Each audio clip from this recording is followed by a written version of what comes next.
सर्व दत्त परिवारास साष्टांग प्रणिपात. दत्त माझा मी दत्ताचा. रचना श्री गुरुदत्त चरणी अर्पण. तत्पूर्वी एक लाईक माझ्या श्रीपादांसाठी.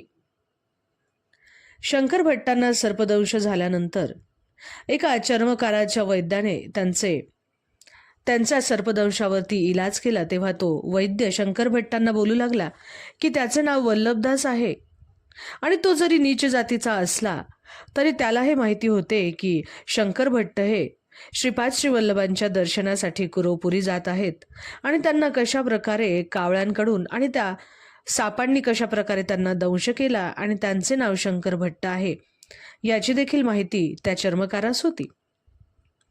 या सर्व गोष्टीचे अचूक वक्तव्य ऐकल्यानंतर शंकर भट्टांना अतिशय आश्चर्य वाटले. त्यांना वाटले की हा नक्कीच कोणीतरी ज्योतिषी असावा.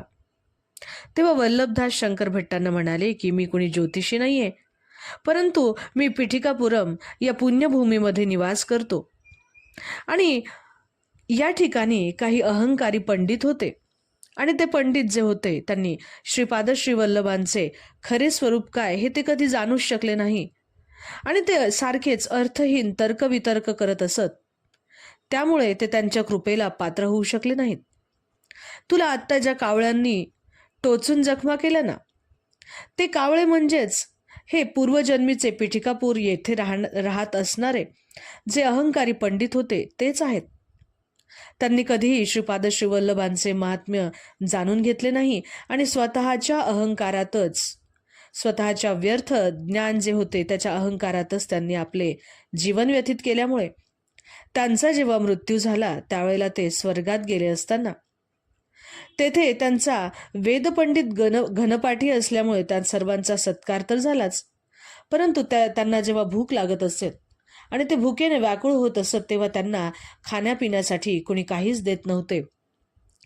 त्यावेळेला इंद्र त्यांना म्हणाले की तुम्ही जर पृथ्वीवर असताना काही दानधर्म केला असता, काही अन्नदान केले असते तरच तुम्हाला स्वर्गामध्ये अन्न मिळाले असते, परंतु तुम्ही कुणाला काहीही दान केले नाही, त्यामुळे तुम्हाला आम्ही सुद्धा काहीच देऊ शकत नाहीत.